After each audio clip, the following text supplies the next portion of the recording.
6 weeks, Can't wait. weeks from now, Wow. had Like, like one, time of like 12:30, we have a response. Oh. I'm glad that when I was going to, supposed to go, I would have been on the cruise ship and I wouldn't have to worry about that. So my said, oh, no wonder people just go on tours.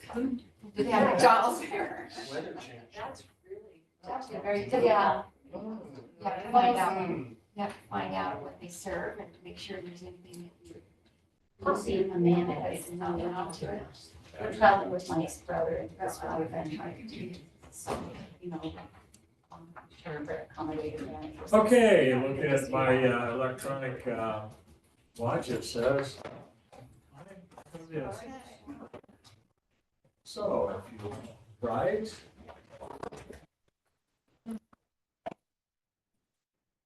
Stacy, would you do us the honors? I pledge allegiance to the flag of the United States of America and to the republic for which it stands, one nation, under God, indivisible, with liberty and justice for all.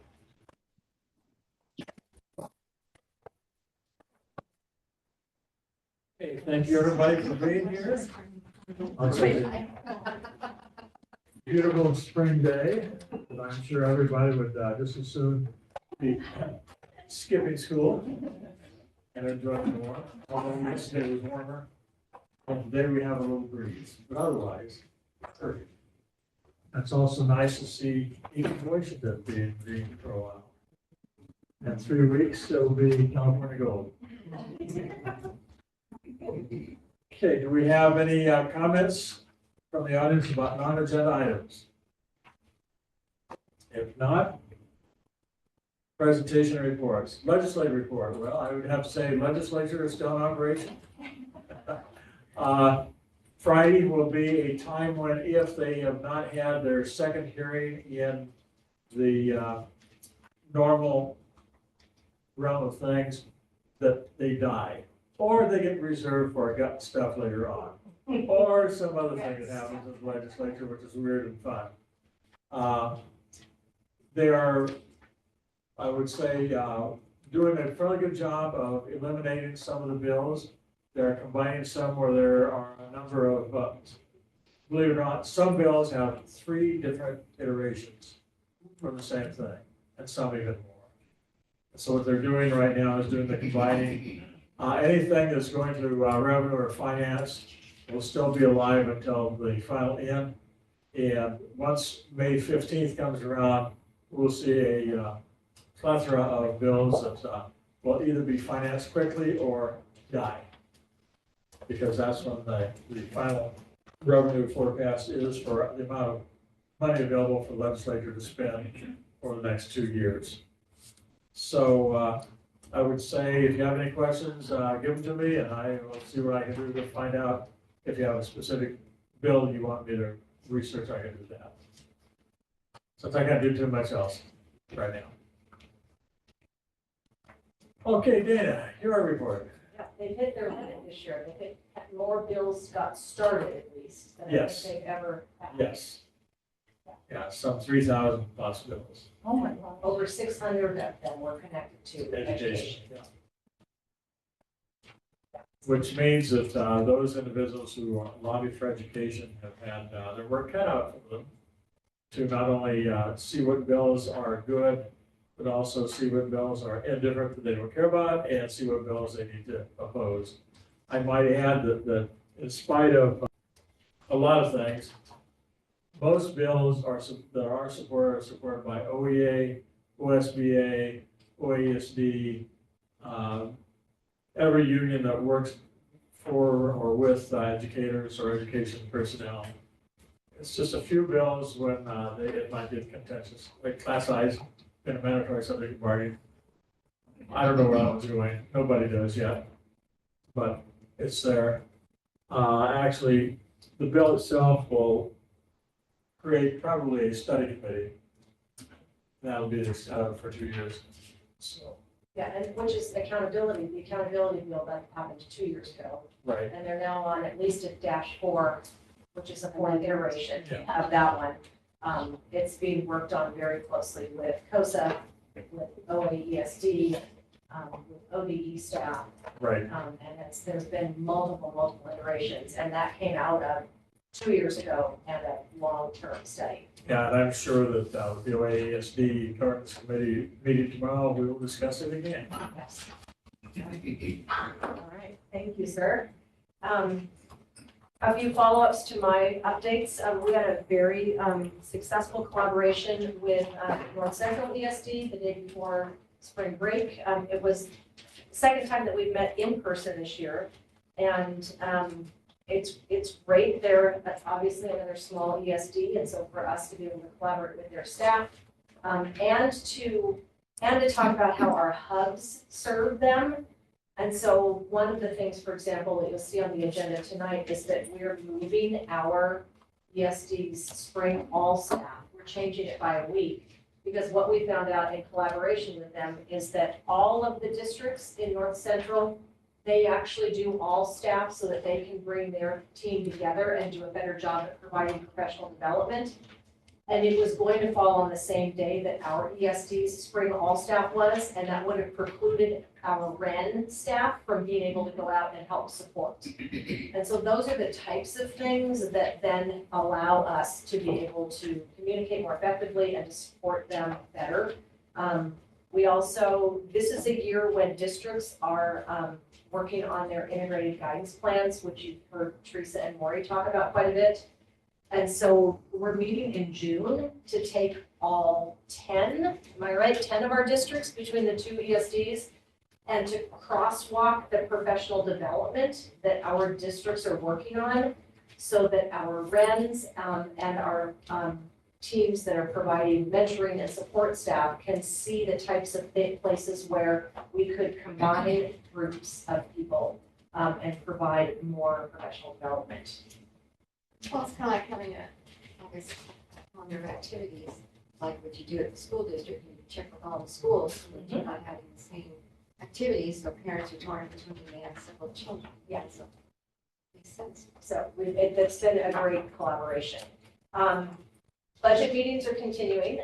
Vanessa and I, we've now met with all of the directors at least twice, in some cases 3 times. We're trying to ensure that we have our budget ready for you all and the budget committee next month, along with making sure that we're really taking a look at the costs for what's in the local service plan. And making sure that what's in there is accurate, and that we can then go out and talk to the superintendents and share with them what it costs for the services that they've requested. The EPA updates, we can talk a little bit more in depth on the discussion items, but I have been working, Dr. Kenneth Lawson, the president of the community college, and I, since we are the 2 partners that are actually named in that grant, we made the decision a couple of weeks ago that is, to the best of our ability, we would only talk to the media together so that we could have a pretty united message. And so we've done interviews with the Oregon Business Journal, with the Oregonian, and with Columbia Gorge News over the last couple of weeks, along with the press release that we put out. And in the press release, we included North Wasco School District also, since they own the building. So I think that that's been a good practice for us. We have a consistent message, and there's different components to that grant that we can then each speak to and give the press a real picture of things. But I can give you some more updates during our discussion items. You'll hear tonight from both Kip and Vanessa. We've done, for all intent and purposes, the fiscal audit has provided us with an opportunity to make plans moving forward. We worked with a consultant to do a human resources audit, and actually talking to Stan, since he's the other central office department, about potentially looking at doing a tech department audit, because it's done a really nice job at providing us with a sense about where are our strengths and what kinds of things do we need to do moving forward, so that our central office departments are not only supporting our ESD staff, but able to support our districts even better. And legislative and federal updates have been interesting and exhausting. The thing that I have been really impressed with, though, is that the Coalition of Oregon School Administrators. Every Friday morning at 8 o'clock, there's a legislative update. And there are about 150 superintendents and Oregon School Board Association lawyers and Jackie Olson from the Oregon School Business Association and people from OAESD and lately people from Oregon Athletic Association, because there has been an Office for Civil Rights case that was filed. And what it's allowing is for some very real-time information and collaboration among all of those state agencies. We're most often joined by Dr. Williams from ODE, along with Tennille Weatherall, who she's the chief of staff for Dr. Williams, who's their state school superintendent. Great part about Tennille is that she was an ESD superintendent before she went to ODE. South Coast. And so it's great that we have someone at that level that really understands ESDs. And so there's been, those legislative updates have been about a lot more than just Oregon legislation this year. For example, they are talking about the Office for Civil Rights cases that are happening with our sports association. I believe that there's one currently going on in Eastern Oregon. I think it's LeGrand, and Portland Public has one. And so they've been very supportive in making sure that if districts are ever contacted, that, you know, we're actually getting in front of those attorneys, and so they can share with us what we should be doing and sharing federal updates with us. I'll talk a little bit more in depth later on about the Title VI letter, just so that you all can get a little bit of an understanding about what happened with that over the last 10 days. Because there's been a lot of media around that also. But I've been really impressed with how all of the professional organizations have really pulled together to make sure that superintendents, school districts, ESDs feel supported and have good real-time information about what's happening, because the landscape is changing daily right now. It looks like they're going to pass, which is good for our school districts. It looks like they're going to sign legislation, possibly even tomorrow, to get summer school funding out. There'll be $7 million, $45 million this year, and money for the next summer, halfway through the biennium. So that'll allow our constituent districts to be able to start applying for summer school. State school fund is up by 11.4%. And for the first time last week, I did hear a little bit of caution for the May revenue forecast because of the tariffs, because of what's happening nationally economically. People aren't quite as sure about what our May revenue forecast will look like, and that does impact how we end up setting our final budget in this state. And if you've been around long enough, you know that when Oregon goes into a recession, it typically takes us a little bit longer, but it takes us longer to come out because we don't have a consumption tax to balance out personal income tax and property taxes. So they're watching that very carefully. And it'll be interesting to see how the new state economist deals with it. Okay, any questions? Oregon economy is still healthy, but Yes, yeah, the rainy day fund is very strong, and there are a lot of factors. I guess we could say it's to be determined. In the meantime, if you know your legislators, be sure you stay in contact with them. Let them know that schools are important and they should be adequately funded. Okay. Financial report.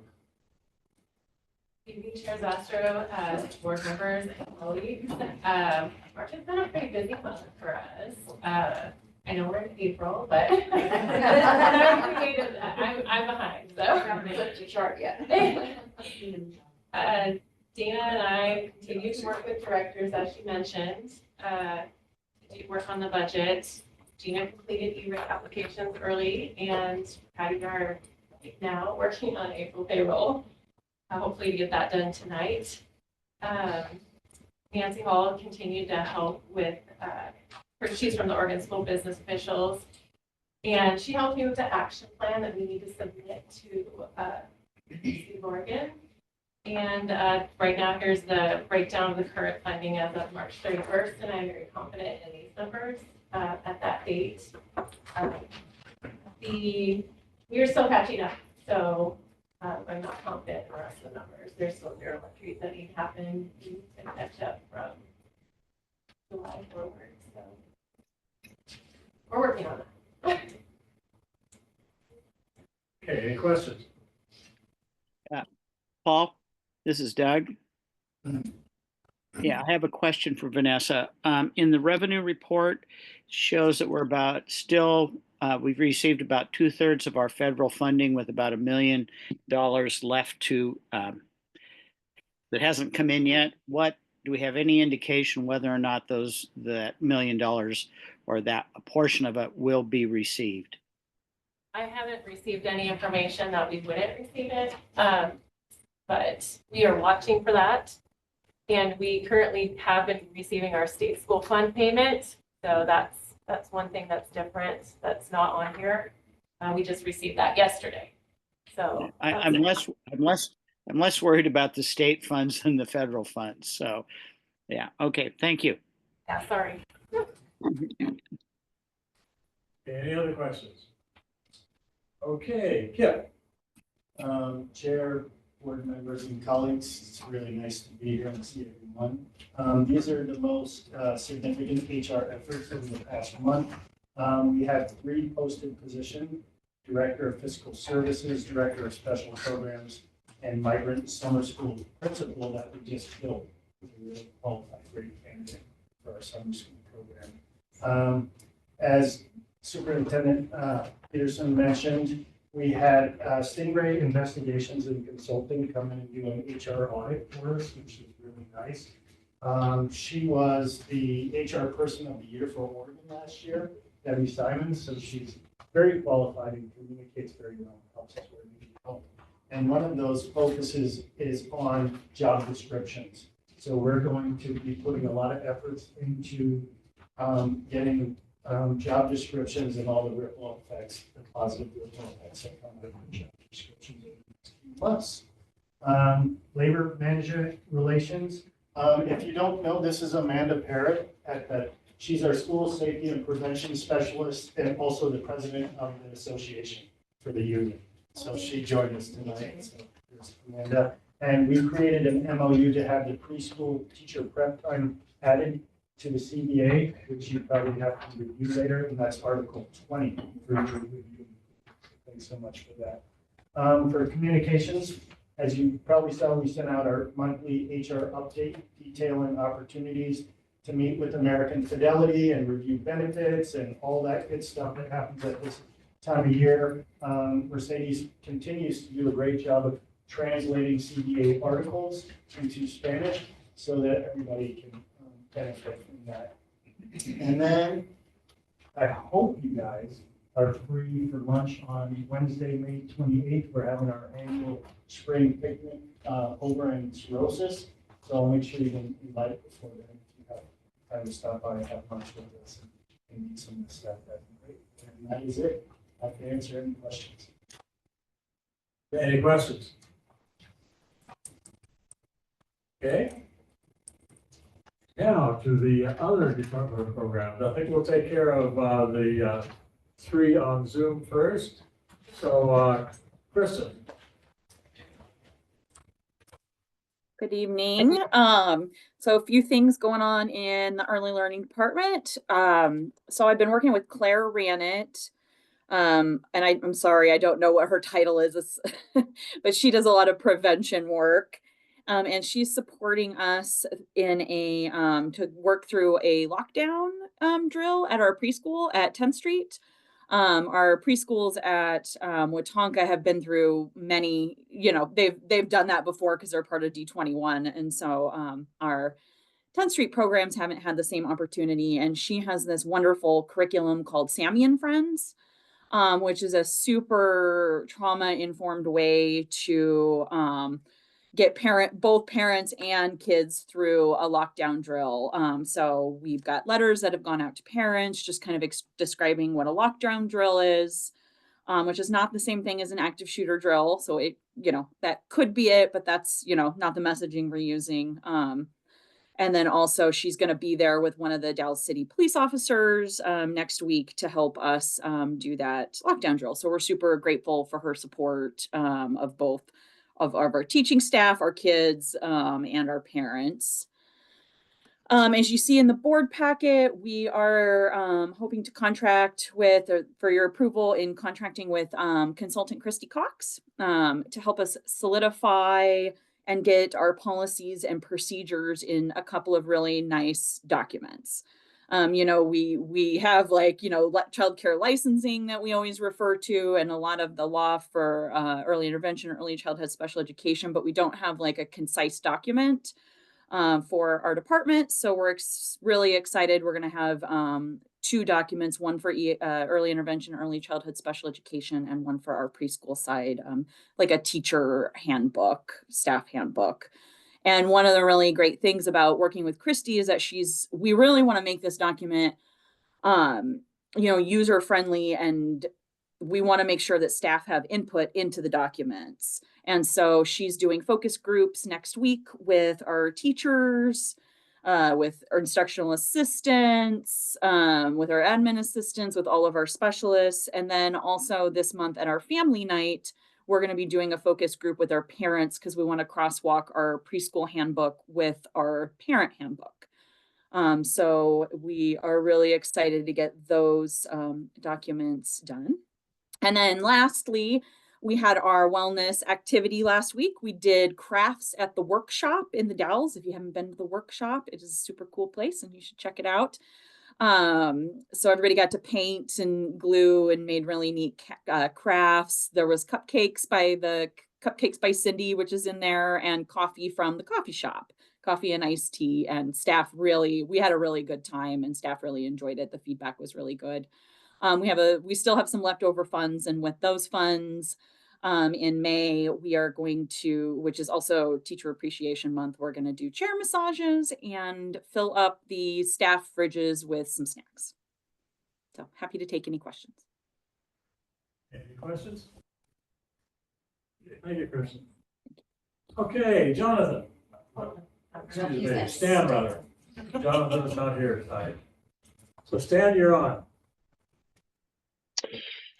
Hello, members of the board and fellow colleagues. I don't have a whole lot to go over tonight. Let's see.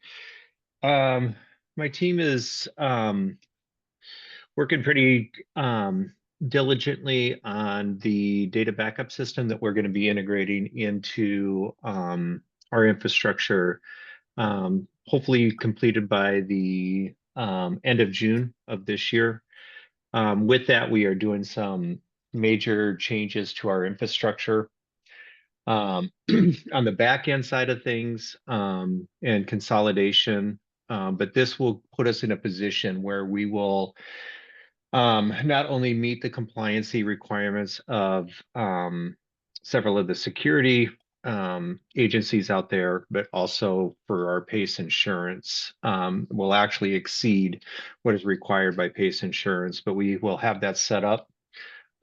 We will have it so that it will be in a position so that even if some nefarious actors get in there, they won't be able to delete a couple copies of our backups or modify them in any way. So that should keep us a lot more secure as we move forward. We've also finished up a revision of our IRP, which is the incident response plan. Our team, 4 of our team members are going to be going down to Salem and participating in a cybersecurity tabletop exercise like we did up at the ESD last May. They're going to be participating in one of those with several agencies down there. So that will be a good experience. We're going to be bringing our new incident response plan so that they can also kind of look it over and see if we have any areas that are still kind of oversight on our part. So we'll get that taken care of. We are in the process of developing a business continuity plan. And as Dana said, part of the looking at potentially doing a audit of the technology department, which will also help us better facilitate if we have a member of our team or a couple members of our team gone during a major event or even in day-to-day operations so that we can cover all areas. Let's see, finally, we are finishing up replacing the network connectivity between the 10th Street locations between the main house and over to the classroom side with a fiber connection instead of the current old, very old network connection that is running between the two buildings. So that should help alleviate some of the issues we've been having with network there at that building. So that we are hoping to have finished up by the end of this month. And then also the last week of this month, we are going to be, our team is going to be doing a cleanup down at, I think it's Taylor Lake here in the Dalles. So we'll, our crew will go out and just kind of do a cleanup and then as kind of a team building exercise for us. So I'd be happy to answer any questions. Any questions? Okay, thank you, and enjoy the fresh outdoors and exercise. Shira. Good evening, Mr. Chair, members of the board and colleagues. It's nice to see you tonight. From Four Rivers Early Learning Hub, we have a lot going on, but I'll start with just talking about something that was in the media that you might have heard about, which is about the regional offices for Head Start closing. And I just wanted to talk about that briefly. We received in a newsletter from DELC, who is most of our funding sources, that explained that the regional offices in Seattle, which does oversee some of our sites, has closed. But we also have been advised that that is not affecting the funding streams coming to Oregon for Head Start. So Head Start and Preschool Promise, we work together collaboratively, but typically Head Start serves the lowest income families, and then Preschool Promise is able to serve a little bit higher income. And if there were to be classrooms that were closing, I feel like we are prepared to support probably not all the families, but some of the families in that area. Right now, we are getting ready for enrollment for the fall. There will be about 100 slots available throughout the 5-county region of preschool promise slots. So 100 children are off to kindergarten, and we are eager to fill those slots. And so Erica Hernandez is our eligibility specialist, interpreter, translator, and is going to have a busy couple of months processing all of those applications. We are really busy right now. Next week, is our Children's Wellness Summit, and that is happening at the Civic, focusing on supporting those who support families with children 0 to 5 years old. And so we are looking forward to that. We have some great speakers, and we are collaborating with so many community partners. And we're also having Dr. Amy King do a leadership breakout where all of the ESD leaders are also invited, even if they just want to stop in for that, just to talk about how we're taking care of ourselves during these times of a lot of unknowingness. We are also getting ready to support Hood River School District. That is one of the MOUs in your packet tonight, that we are providing some funds for them to do a kinder transition night with their early intervention children. And that's always fun. The bus comes and children get an opportunity to meet the instructors and see what it's like to get on the bus. So we're looking forward to that. We are also working with OCDC. We'll be purchasing some Ready for Kindergarten kits that those are kits that families can do with their children. They're self-paced. They're part of the play and learn kits that our partners provide to families. So we're looking forward to supporting more children and their families for that transition to kindergarten. And then the last thing that I'll mention now is we released a regional funding, request for proposal a couple of weeks ago to do some asset mapping for both on the ground, taking a kind of a SWOT look at all of our childcares and preschools in light of the early childhood suspension expulsion prevention plan to really get an idea of what are the needs in these providers, for these providers at these sites, and also who is ready to have an infant and early childhood mental health consultant come in. Not everybody will be ready. And so we were approved funding from DELC to put out this proposal, and it is going to require a lot of work and a little bit of time. We've also been able to throw in there some pyramid model implementation, asset mapping, so we could determine what sites are ready to start pyramid model implementation. And so those are all due to us on Friday, and we will be meeting with our review committee on the 25th and be able to hopefully award that quickly and get that going and get that asset mapping going, which I think is really going to prove to be really useful for us to set baselines and really project. That's all I have for tonight. I'm happy to answer any questions. Okay, thank you, Cheryl. Okay, next, let's go with Teresa. Good evening, Mr. Chair, members of the board. I have three things to update you on tonight.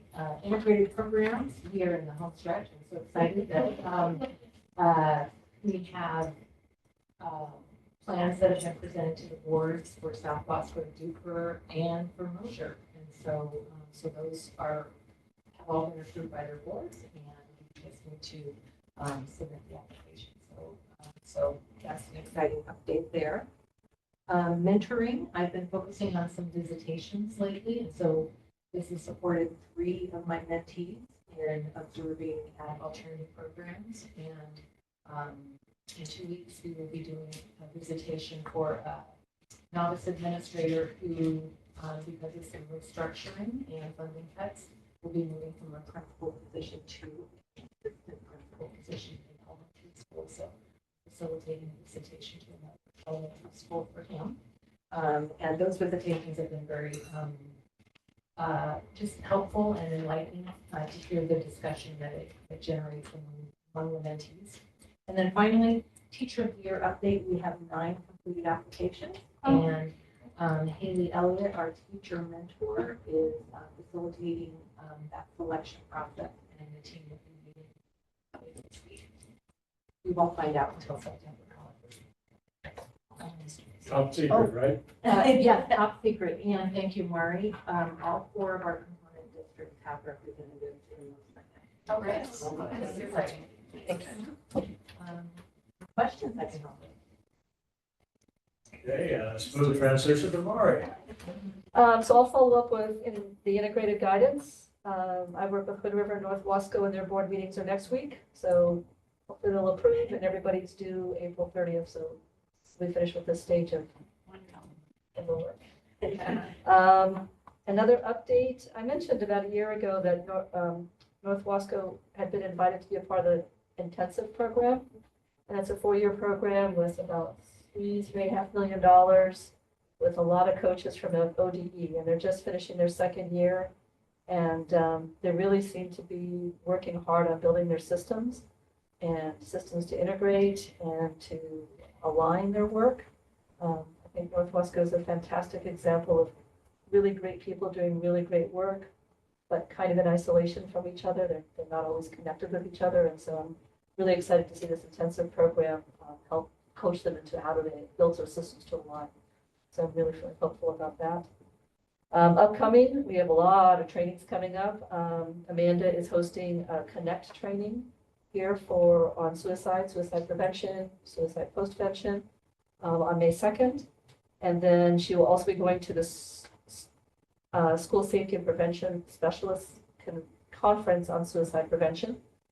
And on the same 3 days that she's there, Haley, Teresa, and Eric will be going to Bend for a conference on the new transformational social emotional learning standards, and another day on the new social studies standards. And Eric continues with math adoption in North Wasco, Duffer, and South Wasco. So they're making progress on adopting a new math curriculum. Any questions? Okay, any questions? Thank you. Elizabeth? Okay. I always say surprise when it's my turn. Sorry. I get nervous, I'm sorry. We're wrapping up the school year. I'm wrapping up the school year with the different school districts for training for special education needs and trying to plan for next school year and what that's going to look like. So one is I consulted with North Wasco School District Special Ed Director for their structural design for their structured learning center. They're in the process of an audit as well for their special education department. So after that's completed and it's digested, then we're going to look at, okay, what kind of training through the regional technical assistance provider piece that I can support in training her staff. And then with Duffer, we're on pause at the moment because they've got superintendent and principal change right now. But I was doing the work with positive behavior intervention support, and they're going to be going to the Northwest PBIS conference here this month. And so after that, they asked us to pause, and after that conference, then we'll see where we want to move that work for next school year. I'm also meeting with Hood River and South Wasco over the next couple weeks to just, solidify what training needs are needed for next year. And one of the asks too is just of how to support instructional assistants. I've been doing some of that training with South Wasco with the support of the Education and Innovation team. And I've also been doing that within our own department too, of supporting training with our instructional assistants, co-regulation, self-regulation piece. And so there's been a lot of just good conversation with it. We're also just gearing up for kinder transition meetings. So we're working with the school, with North Wasco particularly, of trying to work out some of the details. So Kristen and I are the lead. So we're really trying to limit some of the work that our specialists have had to do in the past, of going to all the meetings, which meetings are important for them to go to, how do they present the information, and just really trying to support everybody in this process, the families, the kids, the school district, and our specialists at the same time, who are also providing services and continuing to do evaluations during that time, along with all the other work that they have to do. So we're trying to be intentional with how we're progressing toward that. That's my thing. Do you have any questions? Okay, questions? Okay, Julie? Good evening, Sir Chair, members of the board, and colleagues, everyone online. We just had a few updates from the STEM department. The first one, you'll likely see it in the news. It came out yesterday on socials, but will be in the newspaper. But earlier in April, we had our Maritime Career Days. As you recall, last spring, you all approved a contract with East Cascade Works for us to do some work to expose youth to maritime careers and the amazing opportunities that our Columbia River provides for them. So we had 160 students from the Dalles Middle School come here to CGC campus, as well as the Dalles Port. Great partnership with Columbia Works Community College to expose them to electromechanical and welding, and how that relates to barge transportation, natural resources, hydropower, tourism, and all the amazing careers that are high demand, high wage that the river provides us. We had quite a handful of partners show up to host booths and introduce students to the opportunities available to them. We had Army Corps of Engineers, Bonneville Power, the Intertribal Fish Commission, Columbia River Keepers, Hood River Watershed Group, Shaver Transportation, Shookum Outfitters, and the Sea Scouts, as well as the United States Coast Guard brought the Bluebell down to the port for students to tour. So really amazing. I brought just so much gratitude to the partners because we were a small part in this, but I know that early learning always brings these cute, lovely things from the little people, but we had some just thank you gratitude cards from some of those 8th graders. So I wanted to share those with the board, and you're welcome to take one with you as well. Keep in mind, some of our 8th graders are more eloquent writers than the others. But we got a lot of feedback that they were just really appreciative for the opportunity for other people to invest in their careers, and mostly very excited about how much you could make welding on a barge. So that was but really great work there, and we're really looking forward to this project. Has really opened up other doors with East Cascade Works, our workforce development board. They've been really impressed with this work, and so likely in the future you'll see additional opportunities for them to support workforce development right here in the board. So very excited about that. Next Tuesday and Wednesday, staff from our ESD as well as North Central ESD and Hood County School District, we're going to be attending a 2-day strategic planning science convening in Portland. This is sponsored by the regional STEM hubs, and we're going to have over 100 science leaders from every corner of the region, or the state, every region, coming together and really starting to look at root causes. Our elementary science scores, we definitely have some work to do. We want to unpack ways that we can, build advocacy in the state, support science instruction. We're not sure what's going to come from that, but getting all of those brains together in one space, we're really excited to report back what we've learned in that strategic planning session. So that's next Tuesday and Wednesday. And then finally, May 4th through 10th is going to be designated as Oregon STEM Week, and this is in collaboration with the other 12 hubs. I'm proud to say that Jennifer Hart, our coordinator, our hub has taken the lead on this statewide effort, and she's done an amazing job building some artificial intelligence curriculum that will be available K through 12, different opportunities for educators to expose students to AI and the impact it has, not so much for them as a user, but what's happening out there in the world. And this is sponsored by Oregon STEM, and this is a mouthful, but the Institute of Electrical and Electronics Engineers are supporting that effort. So we're really excited to really support the statewide ordinance. So happy to answer any questions. Any questions? Easy card. Some of them, college. some of them are okay. And we also got a beautiful letter from the principal, if you'd like to read that, from the Dallas School. Great. It's great to have. I mean, yours are cute and wonderful, but it's nice to see that they appreciated the students. This came from your group, correct? Okay. I have a question. When are you going to offer this again for these kids? I mean, when is, because they need a follow-up, I think. They do, and this was funded through East Cascade Works. So there was a House bill related to maritime career awareness. And because we have primarily the hydroelectric power plant, and the dams really supported a small amount of money that came to our region for that. I know that there's additional, just like everything else, there are opportunities for that to continue, but we've already been in talks with East Cascade Works. They're looking at construction and construction management and trade skills. So I don't want to speak ahead of their funding, but we are already in talks. How could we, next year it might be a different sector, but this was such a success that we would like to find those partners to fund it. Have you seen the cards? East Cascade Works has not yet. They will. Yeah. Yeah, this is really important. Kids are really speaking about the whole thing. I mean, they love it all. But that really stood out. I just think to keep doing this, it'd be great if they could take high school credits, for this, get plugged in some way. You guys wrote up something, I don't know how hard, even if it was a 1 credit for whatever. Because this is so intriguing that they were all so excited, saying it's the best thing they've ever seen or done and how much they love it. It's really speaking to them.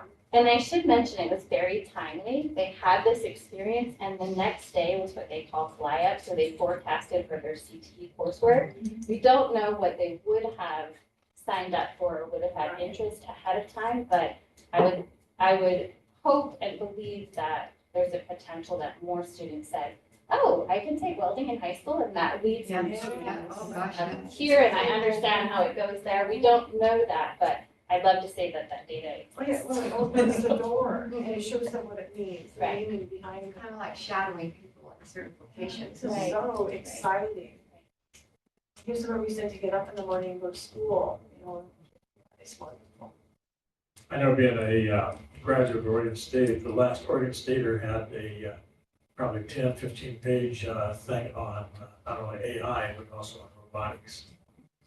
And talk about interesting, they did a little history of what they've done, and they offer not only master's degrees, but also doctorates now, which is wonderful. So it's coming, look out.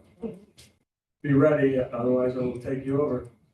The Dallas has a wonderful robotics program. Their robotics teams have placed nationally. And this year has it all. Okay, Amanda, do you have anything for us, either your job or as the union president? I wasn't prepared to speak, but I just already gave a great update on some elements of my SSPS work, but I was just here mainly to represent the union, just in case, just as the procedure or as you approve the MOU today. So thank you for having me. Yeah. Well, thanks for being here. Yeah, And remember, anytime there's room at the table, you're there. appreciate that. Okay, moving right along, we have the consent agenda. Your pleasure, people. Yeah, and we have two additions. We have the addition of the appointment of the budget committee, and then a donation for El Nino celebration totaling $650. So we'll just add those where they belong. I move that we approve the presented agenda A through. Letters would be. I'll go under F, I think. Okay, been moved and seconded. Any discussion? Yes, I have a question, Paul. Doug. With Veterans Day being on Tuesday, was there any discussion about having a non-work day or a non-calendar open day, whatever we want to call it, on Monday? My experience has been when a holiday was kind of like on a Tuesday, Monday attendance dropped way off with both students and employees. So I just know if there was a conversation about it or not. Dana? Susan, do we know if D21 has school on that Monday? They do. They do. So Doug, the concern would be that North Wasco School District does have school on that Monday. So if we're leaving kindergarten, little guys home potentially without older brothers and sisters, it could put families in a bind. Sure. Okay. Thank you. Yeah. Good question. I think attendance is going to be pretty slim on that day. People are going to take a 4-day weekend. Okay, any other questions or comments? Are we going to be passing A through F altogether? Yes. Okay, I have, on the sheets we looked at, getting some dollar amounts that were on the sheets. I had a question about the nursing oversight services amount, just out of curiosity. It's the other sheets, and then we found out about the other one, the LGBT. Okay, so I just have a question about if you have so many things in court right now. So if we go down this list and we look at number 5, is there a chance that that will not happen because of court cases? Because that is set up for 2020. What days is that set up? That's set up for.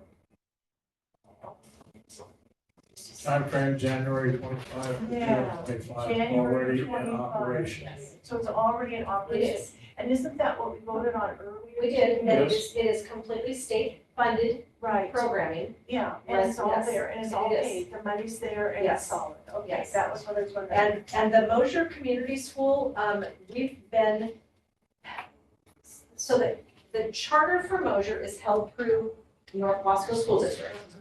And there are times when we provide them services because they are kids that are covered under our local service plan.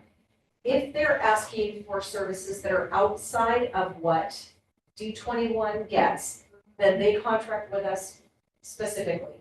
And so Amanda Hinkle, as our new nurse supervisor, she reached out just to touch base with Michelle Dawkins, who is their executive director. They have someone that helps them with nursing services, but they don't have anyone that can provide training and that can write health plans for students. And so from now until June, so it's a very short contract, Amanda's going to be helping them, and then it gives Mosher Community School and the ESD a chance to see, is this something that we want to enter into more long-term? And it will be a contracted service. Yeah. So we'll be getting, they'll be reimbursing us for Amanda's time. So it's additional funds for the ESD. And they're our kids. They will be coming to the Dalles Middle School, the Dalles High School. It almost serves as the pilot. It does, yes. And I don't know if you saw the latest iteration of the Cleveland Works News. They have a small wee problem with a burner for heat source in Mosher. Yes. That will take $1 to $10,000, I think they estimate, to get it fixed. And that was something that they thought they had funding for, and it Yes, is since that was evaporated, yes, So federal cuts. watch out for what may happen. So this is already funded, and Yes, it's all done. yes, Already done. yes. Okay, other questions? Okay, we've had a motion to approve and a second. All in favor, signify by saying aye. Aye. Opposed? Carries. Okay, discussion and action items. We have a memo of understanding with Columbia Gorge ESD, EA, regarding Article 20, working conditions addendum. The association approached me, met with me, we had a fabulous conversation. It appears that what happened is that during all of the very detailed negotiations last year, the hope was to move, and tell me if I'm wrong, Amanda, but the hope was to move teacher preparation time to a different part of the contract where it made more sense. And that in the final iteration of the contract, both sides missed that.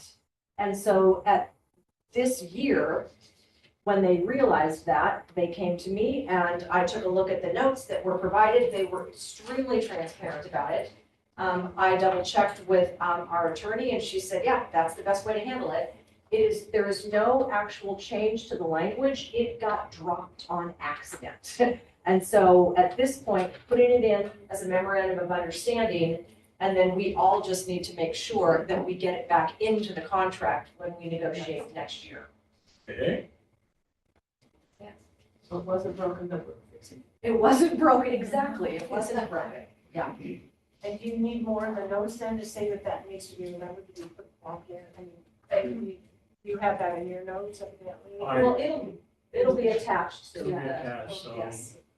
memos of understanding are usually additional pages at the end of the contract. So we'll be there, and I'm sure that if Amanda's group doesn't bring it forward, we will. Yeah, it needed to be in there. Yeah. Because it only makes common sense. Yes. Okay, acceptance of the 23-24 audit report. No, we're gonna do all four. Oh, you do all four together? Federal certification request, compliance with anti-discrimination rules set out by Title VI and Supreme Court decision, Students versus Harvard update, and Columbia Gorge Early Learning and Resilience Center update. So for Paul, Paul, I have a question about the audit. Yes. Go ahead. Okay, go ahead. The letter that has been sent to the Oregon, or is to be sent to the Oregon Secretary of State, just kind of two things. Number one, it says it's the Wasco County Education Service District, and I don't know if that's our really legal name, or should it say Columbia Gorge ESD? That's Sorry. I'm sorry, I didn't hear that. I said it must have been a typo in there. Okay.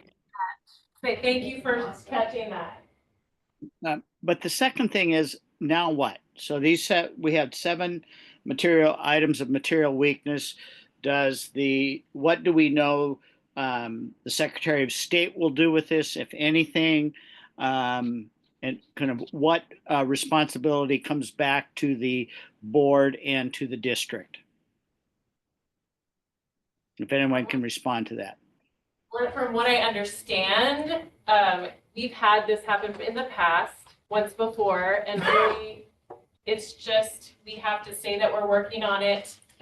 We are working on it, so this is what our action plan is in response to the audit findings. So I don't believe the board has, really, it's on me, to be honest. So, and then our audit needs to be clean next year.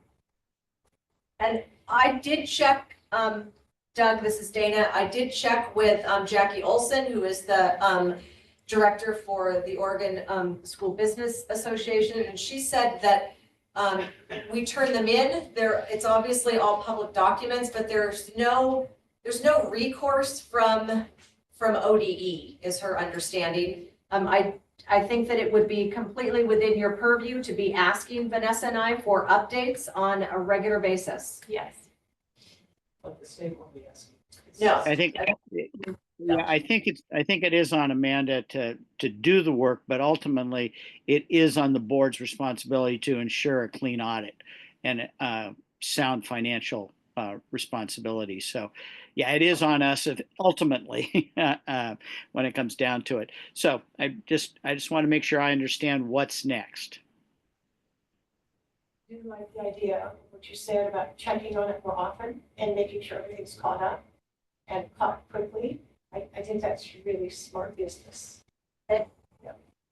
Recognize that where we're at right now is that the first half of this fiscal year, Vanessa inherited that piece. And so we are continuing to pick up some rocks and find some things underneath those rocks that we didn't know were there. And we are doing the best that we can to get those things cleaned up as we're developing a budget for you all to look at for next year. And really trying to balance both of those things at the same time. But we've had some fabulous support from OASBO had been helping you. Yes, OASBO's been fabulous. Retired CFO from a neighboring ESD that has stepped in to. And I have a mentor too who has been very helpful. Oh, good. So Okay. Essentially, it's monitor and adjust. Yes. Yeah, based upon Dana, what you said, I wonder if we can build into our agendas some kind of an update on the audit report and the material findings, just what you and Amanda can work out on a regular basis so that we see those, how we're progressing in case there's any question. Absolutely, thank you. Okay, anything else? So can I speak to the Title VI letter? Yes. Because I'm actually going to ask that you don't take any action on that, because from the time that we did the board report until now, things have changed, which seems to be what's happening right now nationally. So I'll try and be brief, but I want to let you know, because there is still the possibility that there will be further implications for funding based on what the state of Oregon and I believe 16 other states have chosen to do. On April 3rd, there was a letter sent to the SEAs, the state education authorities, so Dr. Williams in our case. And what was related to them is that they, along with every local education authority, so every superintendent, needed to sign and attest to the fact that we were not taking part in anything that violated Title VI. And they are interpreting that to mean that any diversity, equity, and inclusion practices actually violate Title VI. And so, and we were given a very, very short timeline to do that. Again, I want to reiterate that I've been extremely impressed with OSBA, with COSA, with the Oregon Department of Education, and in this case, the Department of Justice and the governor's office. They immediately asked for an extension because that timeline was extremely short, and it was communicated to all of us to simply hold, to not sign it, not do anything. I did reach out to Nancy Hungerford, who's our legal counsel, and I said, what do you see of this? And she said, this doesn't change federal and state law. So she did not see as much issue with it as far as whether we signed or didn't sign, but she said, I know that the professional associations in the state are going to be taking a look at it. What ended up happening by the 10th of the month, so after we had sent out the packet to you all, is that the governor's office, and realize that in this state, our state school superintendent is appointed, not an elected official, so different from California and Washington. And so you see action happening differently in our neighboring states. But our governor and our state school superintendent wrote, I think, a very well crafted letter that Dr. Williams signed, and that then was sent to all of us. And they basically said, no, thank you. We've already done this. They cited court cases that said that we've already attested to the fact that we are following all of the Title VI regulations, and that we don't believe that we need to sign this letter. The letter came from the Department of Education with the threat that they would withhold federal education funding. And so for us in our ESD, because I think that you need to know, we have quite a bit of funding that comes directly from the federal government. We have 21st century grants and Title I-C, which is migrant education. We have E-rate projects. We have, as Shira alluded to, the Department of Early Learning and Care. Some of that money comes directly from the federal government. And we have Medicaid funding. And it's impossible for us to quantify exactly how much that is, because much of what comes to our State Department of Education is also federal dollars. So it is impossible to know what would happen if, in fact, Oregon, along with 16 other states, has any threat made to their educational funding. But we are in good company with many other states, and we have said we are not attesting to what we were asked to sign. And so that agenda item, I believe Susan and I wrote it, that it actually says to not take any action. And at this point in time, the state of Oregon is not taking any action. Any questions? I think that you all get some of this because you're on the OSBA listserv, but it's a lot to wade through. And at times, quite honestly, difficult to read.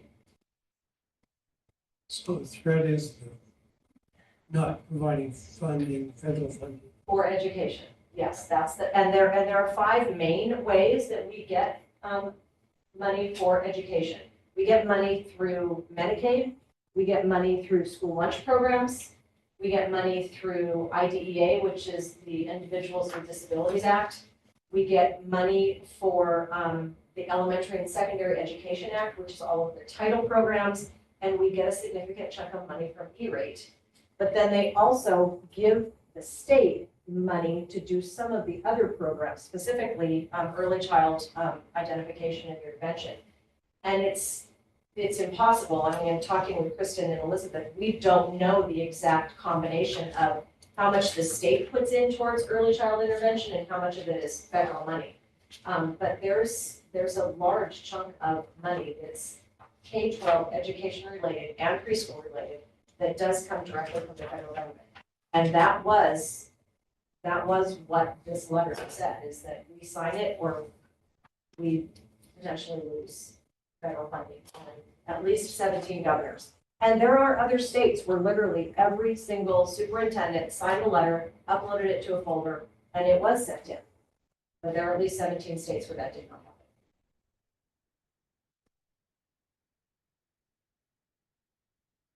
happen. Okay, so we need to work on A, B, and D.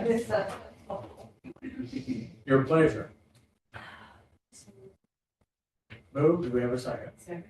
Move and second that we accept A, B, and D. Any further discussion? All in favor, signify by saying aye. Aye. Opposed? Aye. Were you opposed or in favor? Said aye. Oh, it's delay. I was in favor. Okay, that's what I was delayed. I was going, oh. I knew you were. Okay, information items. North Moscow School District Technology Status Report. Is it your packet? Do we have anything else for the good of the order? Paul, this is Doug again.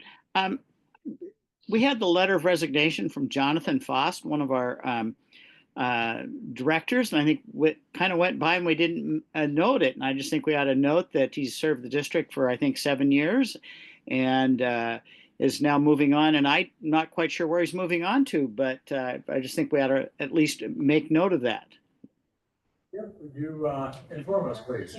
Yeah, he took the superintendent's job in Arlington, and it's always been a goal of his to be a superintendent. So, but he's going to stick with us through the year. Hopefully, we can hire a suitable replacement that he will help train. He pays closer to content. Yeah. Okay. Anything else for the good of the order? Gosh, people, it's still early enough to go home and almost have dinner on time. So we are adjourned. Yeah, thank you for that.